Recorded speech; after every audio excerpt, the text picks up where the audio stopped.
Thank you everyone for joining us today and welcome to Gowin's webinar series. Today's presentation will be going over simulation and we'll introduce our newest partner, Metrics, and their simulation solution, Dsim Cloud. My name is Andrew Deuteronic with Gowin and I'll be your moderator. Please feel free to send us questions via the question or chat button throughout the presentation. We will answer those at the end of the webinar during our Q&A section. Now for a brief overview of Gowin Semiconductor. Gowin was founded in 2014 and our executive headquarters is located in San Jose, California. Our operational headquarters is located in Guangdong, China. We have over 160 people employed in R&D, engineering, and administration. We serve the low to mid-range density markets for FPGA needs, from 1,000 LETs to 100,000 LETs. For more information about Gowin Semiconductor and our latest innovative products, please visit us at gowinsemi.com. At this time, I would like to start our main presentation. Thank you for that introduction, Andrew. Hello everyone and welcome to our Dsim Cloud webinar today.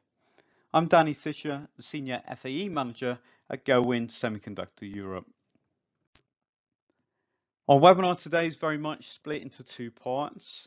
The second part of the presentation will be hosted by Gowin's new simulation partner, Metrics, who will introduce the Dsim Cloud cloud-based simulator solution. I'm going to begin with a general introduction to simulation for FPGA design.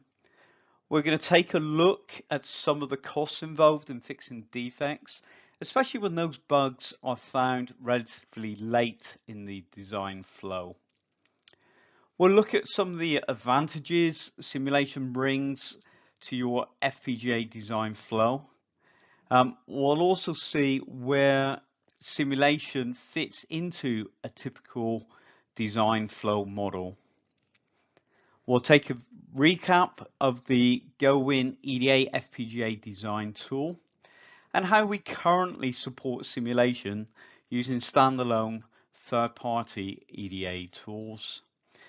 And then we'll very briefly touch on some of the advantages of the new Metrics Dsim Cloud simulator solution and where that fits into our latest EDA tool release. So now looking at some of the risks involved in finding defects during our project development. And the graph here is showing the relative cost of fixing defects against detection time. So on the left here we have the relative cost, along the bottom axis we have time, and as we can see as we move through the project development, so the relative cost of fixing defects rises exponentially. And that's a pretty easy concept to follow. So during the requirements and architecture phase, if we find an issue here, then it's a relatively simple fix. It may be a change of a paragraph in a requirement specification or change a block diagram in the architecture specification. Once we then move on to HDL coding, we now have more people involved in the project. So any bugs or issues found here impact more of the team. The good news is though, we have very good visibility at this point. So we're hands-on with the code, the engineers are familiar with the code, and that's a very important thing to consider. So when you're developing HDL, if it's a block that you've been working on for many weeks and you've been very close to that code, then if you find a problem or somebody else finds a problem for you, it should be relatively quick to fix because you're familiar with it. If you come back to a piece of code you maybe wrote 12 months, 2 years, 3 years ago, it becomes much more difficult and time consuming. You have to really get into the mindset of where you were when you developed that code. There may be bits and pieces that you've forgotten about. Everything comes a little bit more difficult. Obviously, during the coding phase here, you have very good visibility because, for example, if you're using simulation as part of your project development, you can look at waveforms. You can be running stimulus and looking at the outputs from bus functional models, for example. So you have very good visibility of the design. And this means that if you were to find a bug at this point, it's very simple to determine the root cause. So you can backtrack through the design and you can work out where the error has occurred, and then you can then fix it. So that's really why we're promoting simulation as part of the FPGA design development. So obviously when you're developing FPGA, it is relatively easy to download to hardware and then go back, make a change in the code and download to hardware again. And you can certainly develop HDL in that way, but it's much easier and much quicker to actually run that debug phase during the coding part of the development. It makes more sense to do it there, and it saves time and money. Once we move on to the hardware phase of the design, so this is when we now have the code running on hardware, we now have much poorer visibility of the design. So generally speaking, we can only look at the external interfaces or chip-to-chip interconnects. So we're looking at buses. If we're lucky, we have some test points on our hardware. We can maybe get an oscilloscope or a logic analyzer onto those test scopes. We may have a UART interface in there and be able to print some trace debug out of a processor or something like that. But generally speaking, much poorer visibility at this point. So if we find a bug now, it's going to be much harder to identify the root cause of that. And obviously, once we're running on hardware, the hardware could be running for a day, 2 days, 3 days. We could be really far into, in terms of time, into our debug before we find the problem. And trying to work out exactly what's caused that may not be very easy. Generally speaking, I think it takes about 10 times longer to debug a problem on hardware than it does in the source code. So ideally, we want to capture problems here and fix them at this first stage. Once we get here, we can still debug on the hardware. Gowin actually provide a analyzer oscilloscope, very much like a logic analyzer that runs on the FPGA in real time for capturing signals and displaying them to a waveform viewer. So you still get reasonable visibility of your design at this point, but everything becomes much slower to debug.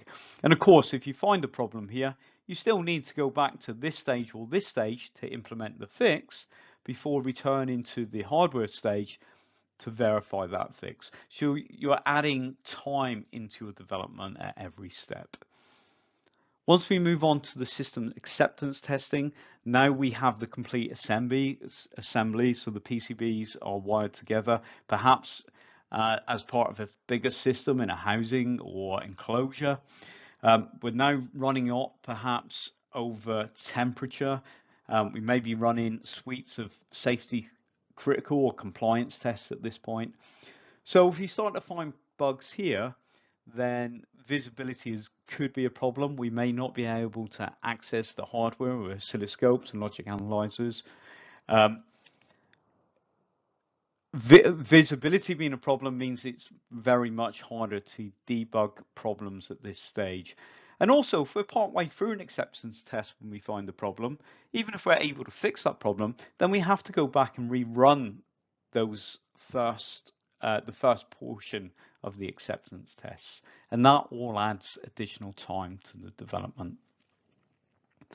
As at this stage in the design now, we're at pre or post release or production phase, and the equipment is with the consumer or customer. Problems at this stage we really must avoid at all costs. They potentially involve a massive amount of cost. We may have to recall product from the field. It's certainly going to be very hard to debug. We have to send engineers on site, perhaps, to try to get to the root cause of the problem. We may have to return equipment to the factory and disassemble it before we can actually get to the cause of the issue. So what does this really mean for us? Well, the earlier in the phase that we detect an issue, the easier it is to debug. That means it takes less time, it's much lower risk, and it saves a lot of cost overall. The later we detect bugs, then it's much harder to debug. It's much more time consuming. There's massively increased risk potentially, damaged reputation to the company, loss of revenue, and also loss of future revenue as well. An interesting quote up here, and I think this is very true. It says, most defects end up costing more than it would have cost to prevent them in the first place. So the takeaway from that is you're much better putting it's much better to put the effort in to finding the bug and fixing it in the first place than letting it find its way into the end product. So here we have a typical FPGA design flow model, incorporating simulation very much at its heart. The design flow model is very much driven by the top level, system level requirements. This is really key because it's these top level requirements that we have to deliver to in order to make this design a success. The top level requirements are distilled down into the various design and verification specifications. So software specification, hardware specification, and the firmware specification for the FPGA HDL code. The verification specs will feed into the HDL test environment, which typically consists of a top-level test bench wrapper. That will incorporate the HDL code, or the device under test, as it's more commonly known as, along with various stimulus generators, bus functional models, data checkers, and of course, all the test cases that we want to run on our HDL code. And those test cases, they should not be ad hoc. They should be very much defined in the verification spec or test plan, typically using a matrix or table to cross-reference the test cases against the high-level requirements. So the whole ethos here is that we want to validate the design against the high-level requirements, and we want to know when we've successfully signed off against all those top-level requirements. So we do that by cross-referencing the test cases against these requirements, and as we meet each of the successfully meet each of those requirements, we can tick them off. Once we have everything covered, then we can be reasonably confident that we've fully validated our design. The test environment and the HDL code here combine under the heading of simulation to create our functional verification environment. So that really is at the core here, and you can see there are a number of loops around between the simulation and the HDL code development and the HDL test environment and the simulation as well.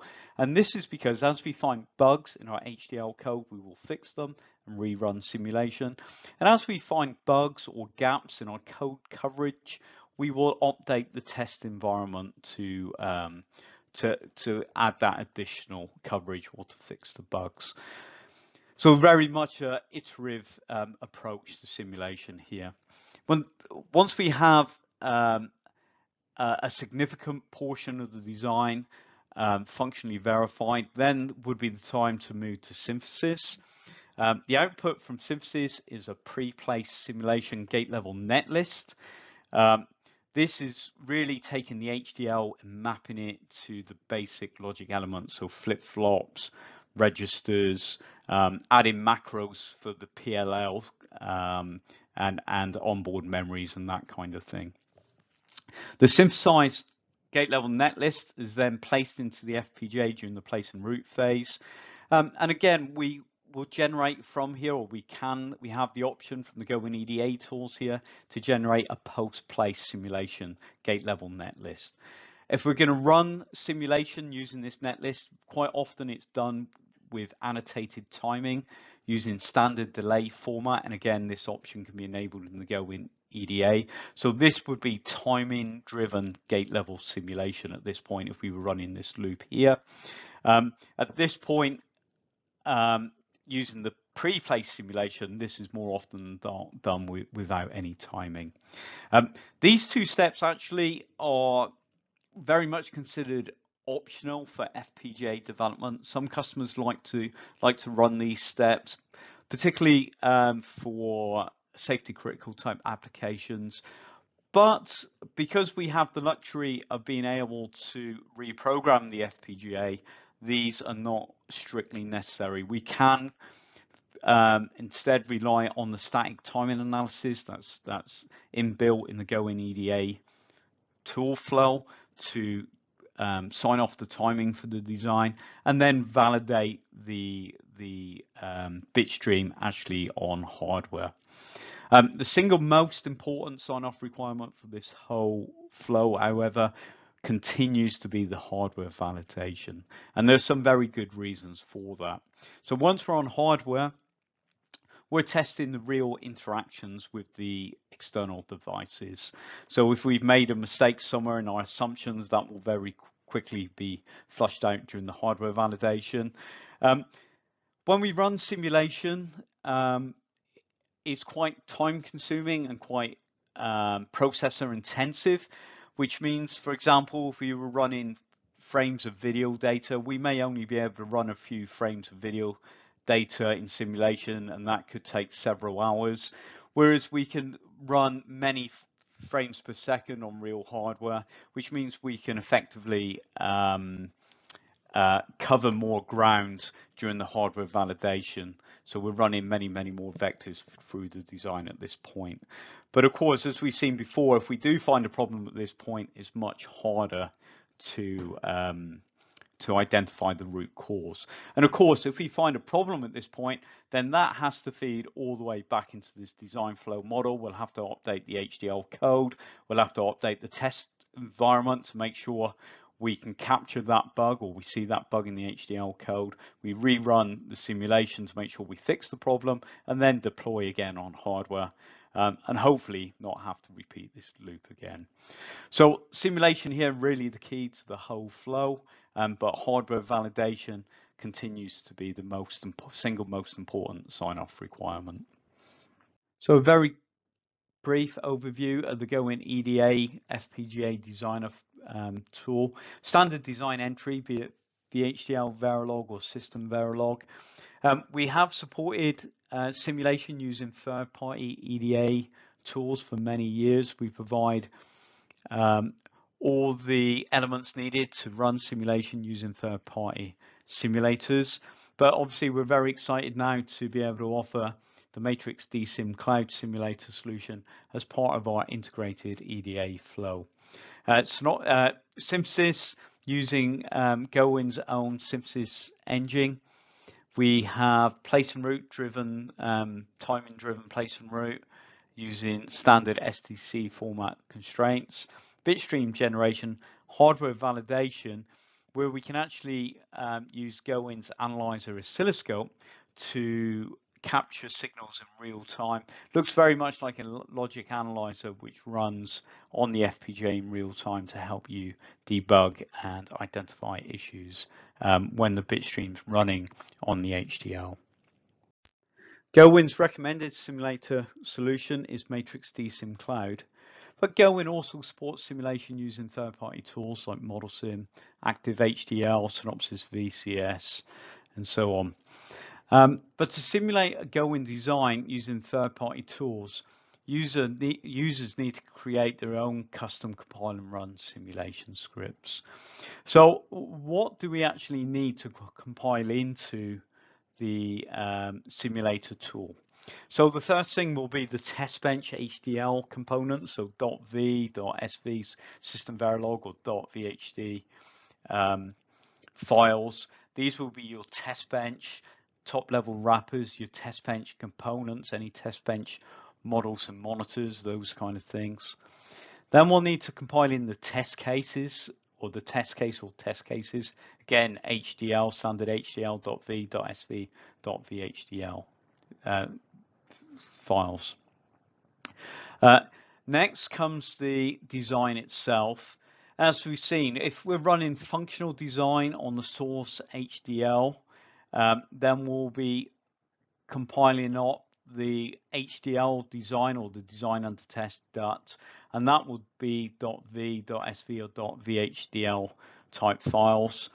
That design will include Gowin basic IP and FPGA macros. So these are components like PLLs and FIFOs and memories.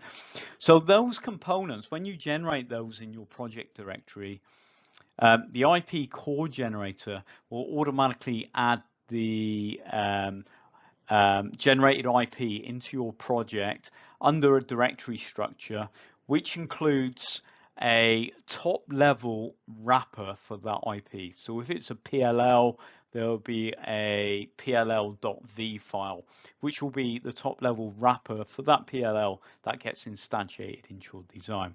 So when you compile up your design, you need to include those basic IP and FPGA macros as well. So the .v, .vhd type files in your compile list.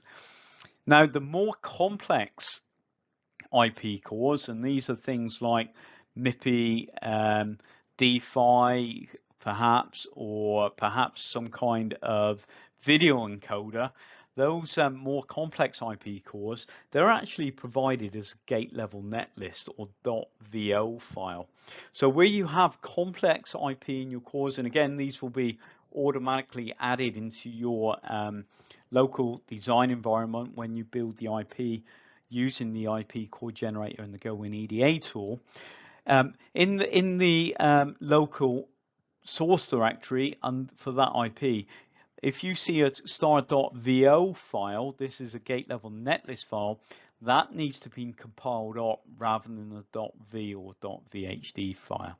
So this will be used for simulation for the more complex IPs. Now, underpinning both the Gowin basic IP and FPGA macros and also the more complex IP cores that are provided as gate level netlists will be the Gowin FPGA standard cell library. And this is basically the building components of the design. So the flip-flops, the memories, the PLL models, all those basic building blocks that are needed to simulate these components will be found in the Gowin standard cell library.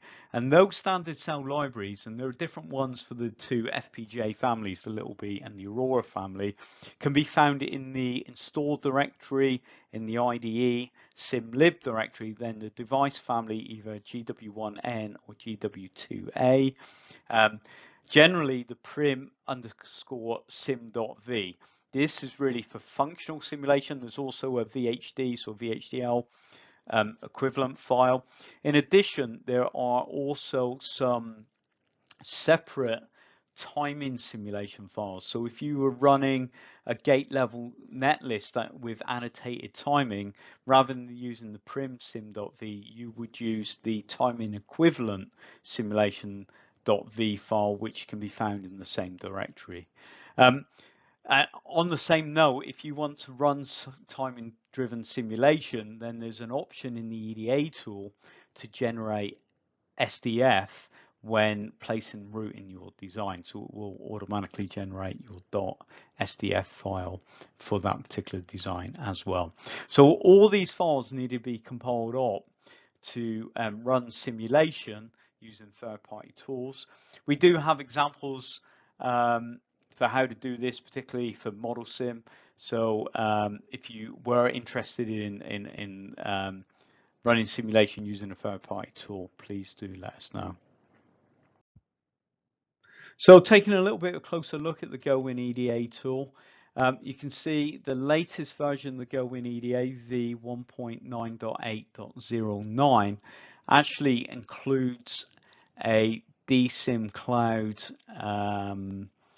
option under the tools menu page, and this will take you to the matrix registration page. I'm not going to say too much more about this simulator now, but I'm going to hand it over to Matrix to give you some more information on this. Thank you very much. Hello, and welcome to the future of FPGA design. Sponsored by Gowin Semiconductor and Metrics Design Automation. I'm Joe Costello, best known as the first CEO of Cadence Design Systems, which became the leader in EDA and $1 billion company in the 1990s. I left Cadence and the industry at the end of the 90s, not because there weren't formidable problems to be solved in design and not because electronic design automation technology and marketplace wasn't interesting, but I wanted to go do something different. And so I left and I didn't really look back for 15 years. When I did start looking at EDA, one company in particular caught my eye and intrigued me, and that was Metrics. Let me tell you a little bit about Metrics and why it was so fascinating to me. This company actually got its start as part of another company called Extreme EDA. It was a design verification consulting company, about 80 consultants. All they did was help big customers around the world with their design verification problems. And they would run into similar problems in design after design after design. One of them was when you got towards tape out, the amount of testing that you had to do tremendously increased in order to get the chip properly tested in a reasonable amount of time. And you needed more licenses of software and you needed more servers, but there was always a limitation. The cloud revolution had started, and these guys went to mentor Cadence and Ops and said, why don't you guys put your simulators in the cloud? And it gets through that throughput problem right instantly and easily by being able to scale up the cloud. But their input and their requests fell on deaf ears. Didn't seem like those companies wanted to do anything about moving to the cloud and giving customers this kind of flexibility that they needed, the scalability that was required. So this team decided to take on the problem themselves. Fortunately for them, they had some expertise in building simulators and simulator-like products. And so they pulled together a team with 50 plus years of experience and began building the first cloud-based simulator. In addition, they married that team with a group that knew cloud platform and was building a foundation on which the simulator could run and be used effectively in the cloud. What did they produce? So they spun the company out 2017 in Ottawa, Canada, and they produced Dsim Cloud. That's the simulator we're going to be talking about today. It is the first and the only full-featured cloud-native SystemVerilog simulator. And it's full SystemVerilog. It's completely LRM compliant. It didn't cut any corners.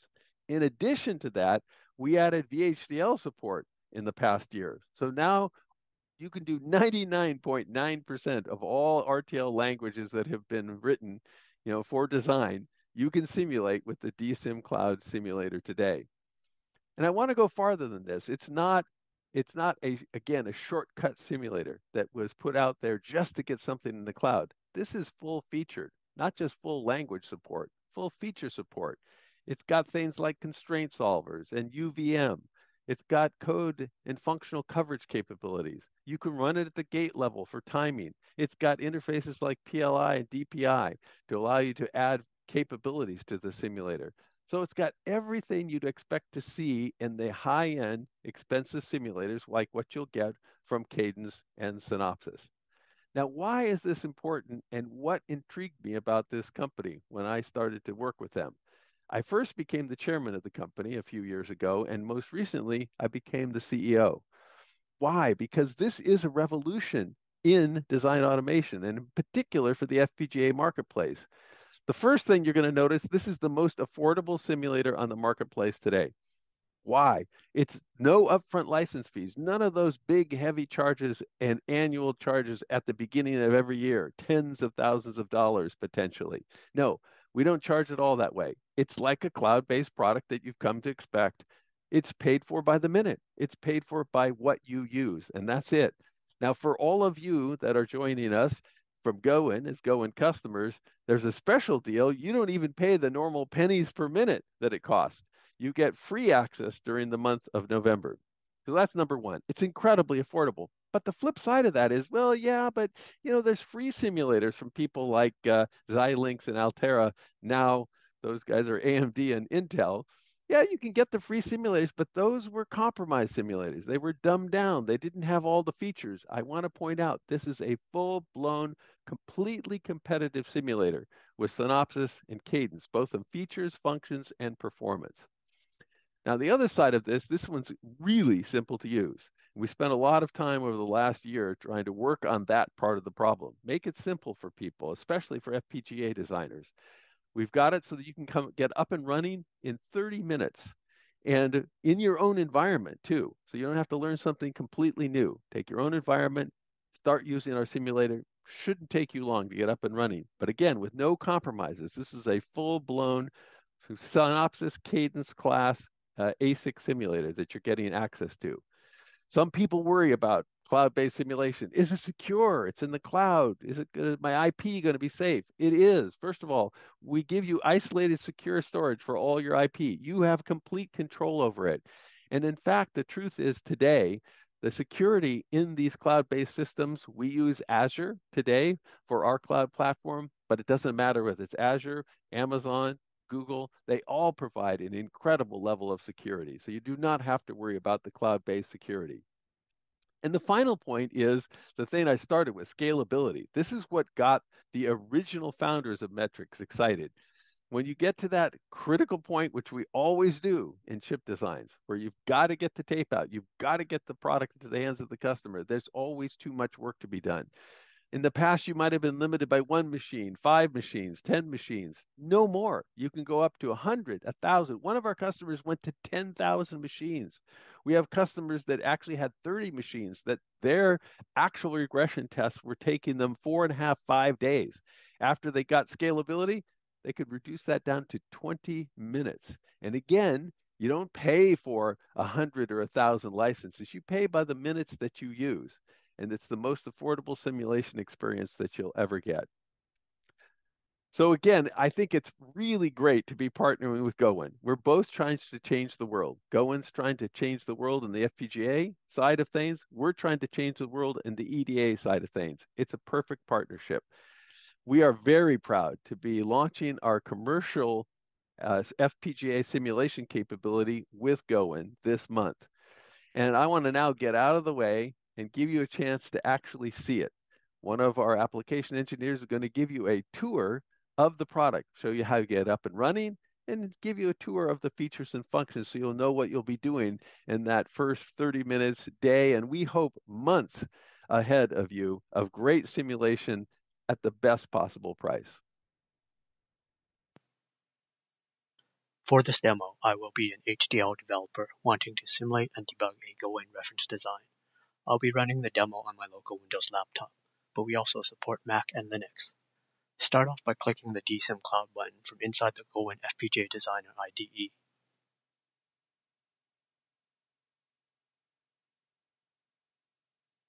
Fill out the registration form and click Submit.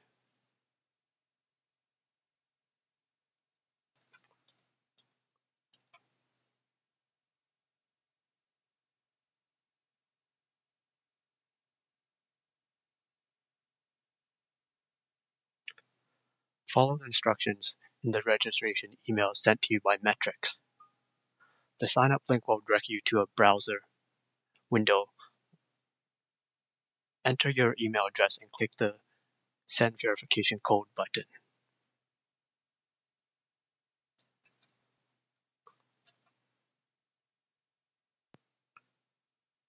Open your email and copy the verification code from your email to the box that now appears in the dialog.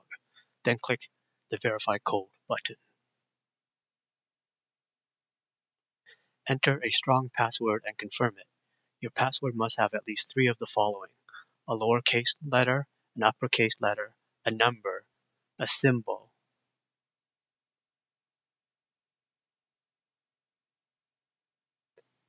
Enter the early access code that was in the registration email.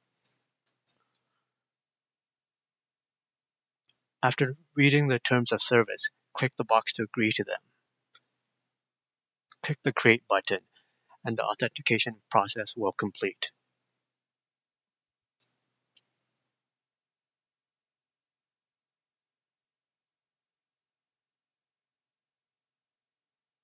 You will be directed to a welcome page. Keep the welcome page open to follow the instructions. Follow the installation instructions for your operating system.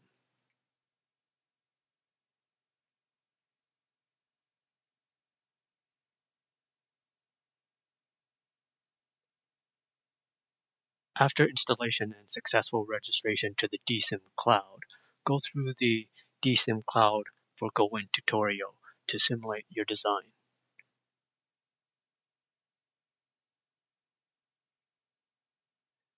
Start off by downloading the Gowin I2C Master Reference Design from the Gowin website.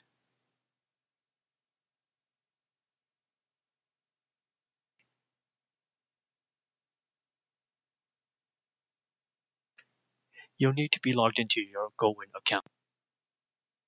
Open a supported terminal shell and navigate to the unzipped reference design. If you haven't already done so, authenticate to Dsim Cloud, which is a one-time operation.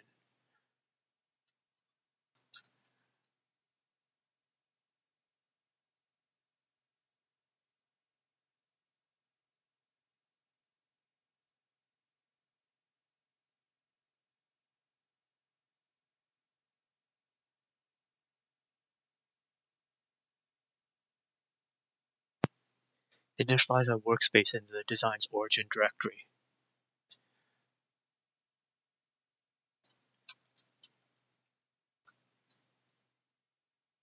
This will take up to 4 minutes to spin up a remote compute and connect it to your local directory.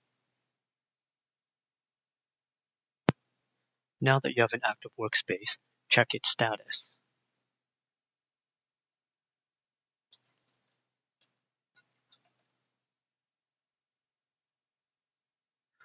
Compare the contents of your local directory to the remote directory. Local, remote.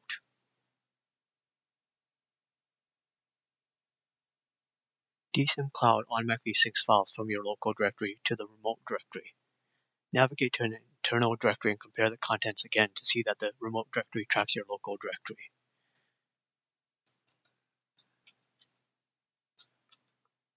Local,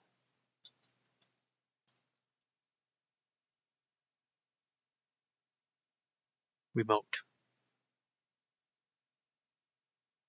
Run Dsim simulator commands through the Dsim Cloud CLI by wrapping the command options in single quotes. Check that Dsim is available.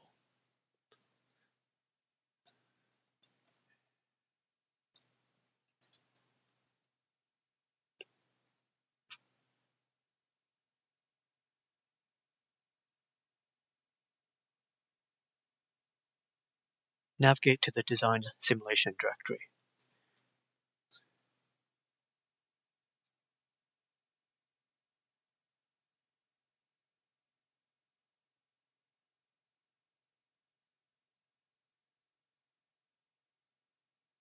Compile and run the simulation by executing this Dsim command.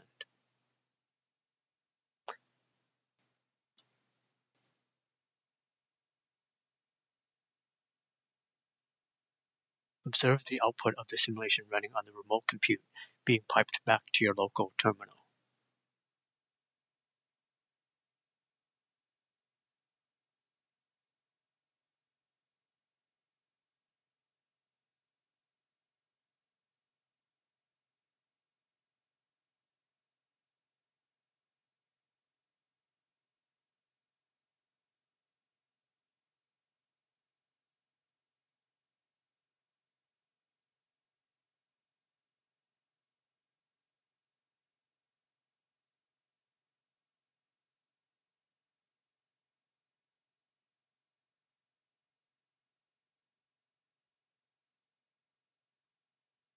The simulation was successful. Check the contents of the remote directory to see that there are artifacts.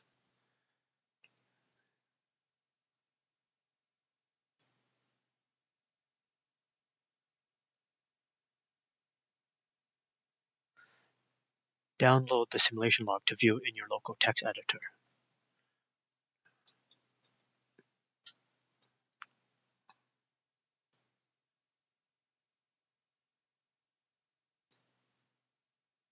Note the downloaded file is prefixed with _download_.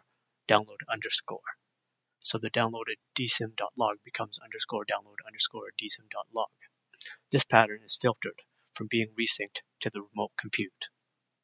Dsim Cloud CLI comes with GTK Wave, an open source wave viewer. This allows you to view a waveform file that is generated after a simulation is complete. To see the waveform file waves.vcd that was generated by the simulation, enter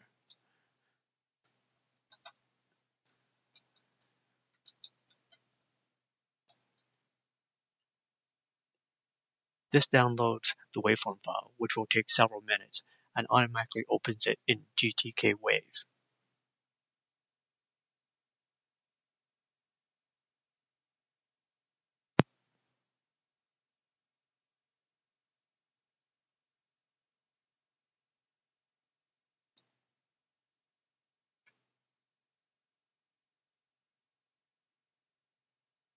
After examining the waveform and changing your source code as necessary, you can rerun the simulation using the same dsim command as before.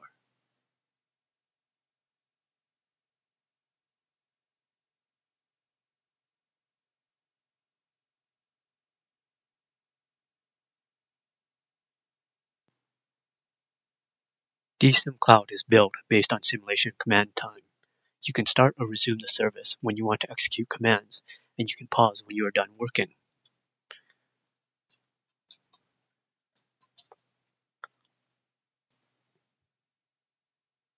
Check the status of your workspace.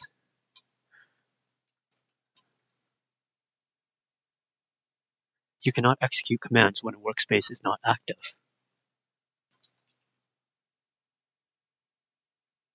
Resume your workspace to continue working on your simulation.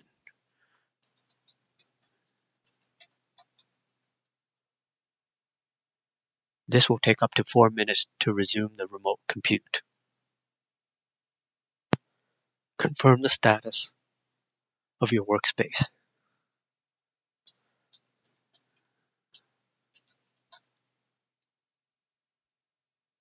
Verify the commands can be executed again.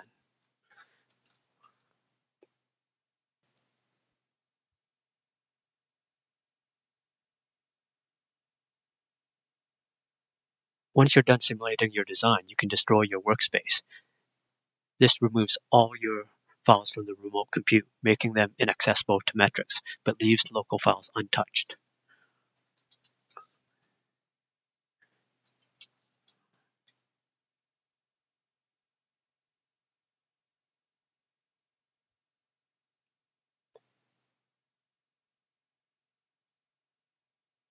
Get CLI help anytime.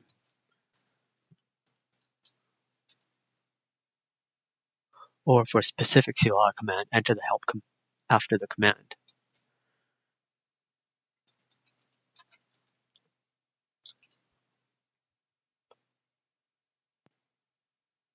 Questions about Dsim Cloud? Visit our help center at support.metrics.ca or email us at support@metrics.ca. Thanks for your attention. All right, thank you for that demo. We're now moving to the Q&A portion of the webinar. Please send us any questions you may have and we will answer them now. If we end up running out of time or need more information on the question, we will answer those questions through email. All right, so for the first one I have for metrics here, how secure is your cloud? Thanks, Andrew. Dsim Cloud is very secure. It is built on Azure, right on top of their secure cloud technologies. It is implemented with secure practices for both implementation and operations. So we categorize and have strict rules around how your data is treated. For example, your source code is never stored with other users' source code, meaning you get isolated storage for your designs. And all your data is encrypted both in transit and at rest. Our security policies govern both how we implement the product as well as how it's tested and operated. Our teams are trained on these policies, and the policies themselves are reviewed on a regular basis. This is all driven by our team of experienced engineers who have extensive experience building and operating secure systems in the cloud. All right, thank you. Next up, we have one for Gowin. Do you support the integral ARM microcontrollers in simulation?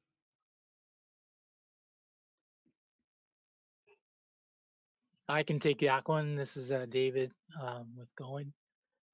There's really no need to simulate the ARM microcontrollers because they come from the ARM group and they've thoroughly tested their IP. So there's no need to test the IP. You can debug your code through some of the Gowin micro designer tools, GMD. We have a debugger tool. and you can do that in hardware or through the Kyle tools from ARM. They have some tools also, but there's no real need to simulate the ARM microcontroller. We have a Cortex M1 and a Cortex M3 controller.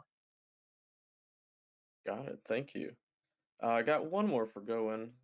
After that, if we run into issues when using Dsim Cloud, where should we get support? Well, as the question asks, it's an issue with Dsim Cloud. So just like was mentioned in the earlier section, they have Metrics as a support line.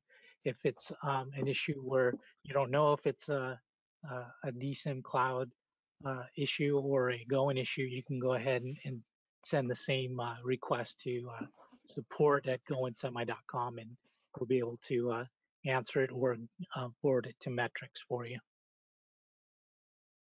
Excellent. Right. And if you know if it's Dsim Cloud specific, then you can email support@metrics.ca or go to our Zendesk Help Center. We have an extensive knowledge base of articles there, and that's at support.metrics.ca. Okay. One for metrics here. At which point starts the pay by minute time? For example, when the workspace is active? When exactly? The billing starts only when simulation commands are executed, not when you have active workspace. So once you've initialized a workspace and it's active, you're not charged until you start executing simulation commands on the remote compute. And then the time it takes for the simulation to compile and elaborate and run on the remote compute, that is billed. But when your workspace is active and not running any commands, you're not billed. Got it. All right. Another one for metrics here. For VHDL support, which standard is supported? 2008 or even better? So right now we have support for most of 2008. We support all of 2000 and most of 2008. Okay. Looks like another one for metrics. Can you support the timing simulation for DSIM or only function simulation now? So in Verilog, we support specify blocks complete with SDF back annotation. And in VHDL, although we do support, we believe we support Vital, we haven't tried it, we do not support yet SDF back annotation into a Vital environment. Okay, got it. But what we would actually recommend that you do all of your gate level simulations with timing using Verilog models and then SDF back annotation into Verilog. It has far lower overhead. Excellent. Another one here for metrics. Is OS VVM included in the simulator? Nope, but there's no reason why you can't compile it yourself. It's an open source tool. You can download it, put it in your local area, and analyze and elaborate it just like anything else. Awesome. We do, however, include UVM if you're using that testing framework, and also, of course, VHDL support. We also support 1993, which is what most FPGA designers are still using. Got it. One for Gowin here. Does Gowin have any plan to integrate the cloud-based simulator into the Gowin EDA tool so one can launch the simulation within Gowin EDA? Well, that would actually defeat the purpose, because Dsim Cloud is just that. It's a cloud-based tool. What we did integrate was the ability to go to the Metrics website to sign up and create an account. And then once you've got an account, then you can just, through your like a Microsoft PowerShell, run through a command line interface after you've logged on to your account, and then do your simulation, turn on and off the activity on that. So basically, if you download Gowin EDA Tools, you'll see a metrics Dsim Cloud icon. You click on that, and it'll take you to the logon. Awesome. I got a few more here for metrics. First one, are there any design size limitations? So the only design size limitations we have is memory available on the remote compute. The largest design we have ever attempted is a multi-core server class x86. So that gives you an idea that of where the limitations start to lie. It's a pretty good bet that anything that can fit into a Gowin device can fit into our simulator without issue. Got it.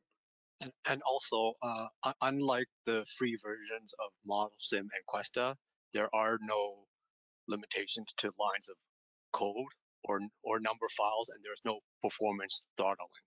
You get the high performance, full-blown Dsim simulator right within Dsim Cloud. Excellent. Next question for metrics. Do we have any examples for pricing for simulator use? Are there any on your website or price structures we could take a look at?